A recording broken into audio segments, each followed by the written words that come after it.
Сәлем достар, дәл осындай видеоны сіздер жасай аласыз. Сіздермен бірге мен Сымбат. Бұндай видеоны қалай жасауға болатынын сіздерге қазір көрсететін боламын. Алдымен подписаться батырмасын басып, маған тіркелуге ұмытпаңыз. Ал ендеше кеттік. Әдеттегідей CapCut приложениесіне кіретін боламыз. Новый проектті басамыз. Енді бұл видеоны түсіру үшін алдын ала сіз жасап жатқан тағамыңызды әзірлеу барысында әрбір ісіңізден қысқа видео түсіріп аласыз. Енді мен де солай түсіріп алдым. Соны рет-ретімен қазір таңдап белгілеп осы жерден видеомызға саламыз.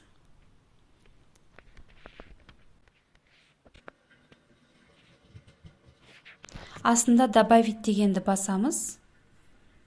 Мінекей, біздің жаңағы видеоларымыз қысқа әр нәрсені жасау барысындағы видеоларымыз түсетін болады осы жерге. Енді бұл видеоны жылдамдату үшін төмен жағына қарасаңыздар, мына видеоның үстінен бірінші басып қоясыз қолыңызбен, ақты белгілейсіз. Астына қарасаңыздар, міне екіншісі скорость деп тұр. Осы скоростьқа басасыз. Енді қараңыз, нормальная, кривая деп көрсетілген. Нормальная деген ол осы жерде өзіңіз жылдамдықты регулировать етесіз, яғни қанша жылдамдыққа қойғыңыз келеді, соған қойсаңыз болады. Мысалға былай қоятын болсақ, қараңыз. Одан қаттыға қойсақ, тіпті қатты болады.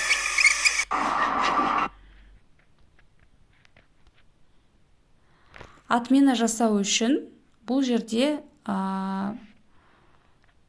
сыртқа шығып, яғни мына жерде жоғары жағында видеоның астында стрелка көрсетілген, қисық стрелка. Сонымен отмена жасай саласыз. Енді қараңыз, кривая дегенді көрейік. Криваяға кірсеңіз, бұл жерде дайын сізге жасалып қойған жылдамдықтар бар. Яғни баяу болып барып, жылдам болып кетіп тоқтайтын, немесе жылдам, баяу, қайтадан жылдам болатын деген сияқты осылай түрлерін жасап қойған. Біреуін қазір сіздерге көрейік.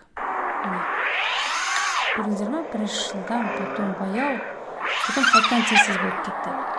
Немесе өзіңіз осыны жасасаңыз болады. Сізге қалай ыңғайлы. Мысалға, мынаны үстін басып, изменить деген басатын болсаңыз, сізге осылай шығарып береді. Яғни сіз жылдамдықты көтеріп барып, кейін түсіріп, қайтадан көтерсеңіз болады. Яғни өзіңіздің еркіңізде қалай көрсеткіңіз келеді. Кейде бір болады ғой, тамақтың бір сәттерін көрсетіп қалғыңыз келеді, баяу қылдырып. Керек емес жерлерін жылдам көрсеткіңіз келеді. Сонда сондай моменттерді осылай көрсете аласыз. Бұны отменить ету үшін төмен жағында, міне сол жағында сброс деп көрсетіліп тұр, сброс ете саласыз. Назад шығамыз. Даже мынау өздерінің дайындап бергенінің өзін біз өзгерте аламыз. Мысалға, мына жерде изменить деп үстін басатын болсаңыз, жылдам келіп, баяу болып, қайтадан жылдамдық кеткенін көрсетсеңіз болады. Видеоны өзіміздің қолымызбенен бірінші нормальная деген жері бар еді ғой, сонымен жасайық. Так. Барлық бұған дейінгі көрсетілгендерді назад жіберіп жатырмын, яғни өз қалпына келтіріп жатырмын. Енді қараңыз. Нормальныйға кіреміз. Жылдамдықты 5-ке апарып қояйық. Қараңыз. Екінші видеода тоже солай істейік. Белгілеп аламыз видеоны. 5-ке апарып қояйық.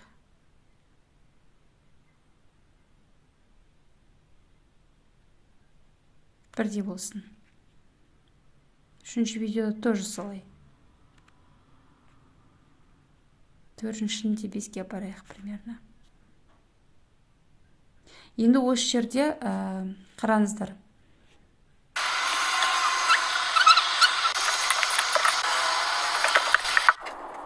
Осы жерде менде жаңа видеода жұмыртқаны ұстап тұрған көрінген болатын. Ол суретке түсіріп алған болатымын. Қажет жерге мына сызықшаны қойып тұрамыз да. Плюс батырмасын басамыз. Фотоға өтіп, ол суретті тауып ап, белгілеп қосамыз, добавить деп. Мінекей. Енді осы сәтте менде от жанғандай болды, түтін шыққандай болды, Оны көрсету үшін мына жерде төмен жақта бізде стикер деген бар, стикеры деген бар. Сол жерге кіресіздер. Әртүрлі стикерлер бар бұл жерде. Өте қызықты, қажетті стикерлер бар. Осыны таңдап аламыз мына жерде. Бұны бүйтіп сәл үлкейтіп қойсақ болады.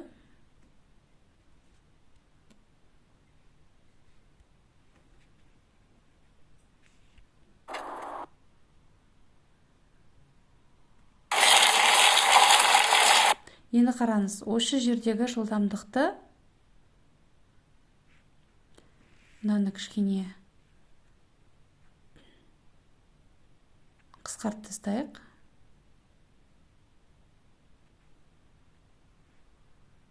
Осы жерден үстін басып қаламыз қолымызбен, астында разделить дегенді басамыз, артық жерін удалить деп өшіріп тастаймыз. Енді мына жұмыртқаны араластырып жатқан жердің скоростын өзгертейік.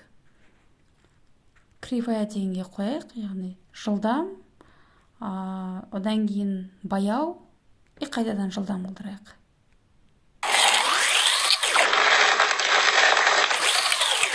Енді мына жерде біз қолымызбенен бүйтіп дыбыс шығарып қалған жерде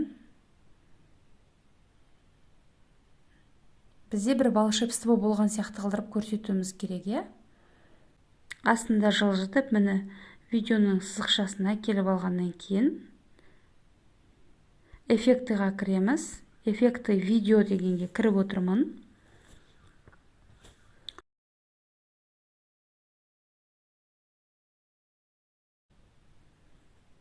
Ночной клуб деген бөлімінде осындай от жанатын бар.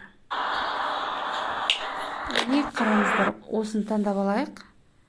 Одан кейін шарт етіп дауыс шығып қалған жерде жаңа менде тағы да болды, жұлдыздар жан жаққа шашырағандай. Оны біз назад шығып стикерға қайта кіреміз. Стикердің ішінде міне әртүрлі тұрған ішінен жұлдызшалардың шашырағанын тауып алайық. Міне, бұны сәл үлкейтесіздер. Сәл үлкейтіп қояйық.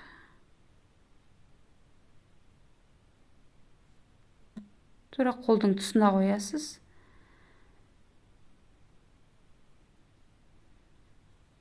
Мына жерге әдемілік үшін тағы да стикер қойып қойсаңыз болады. Яғни міне стикерға кіреміз, үстінен басып.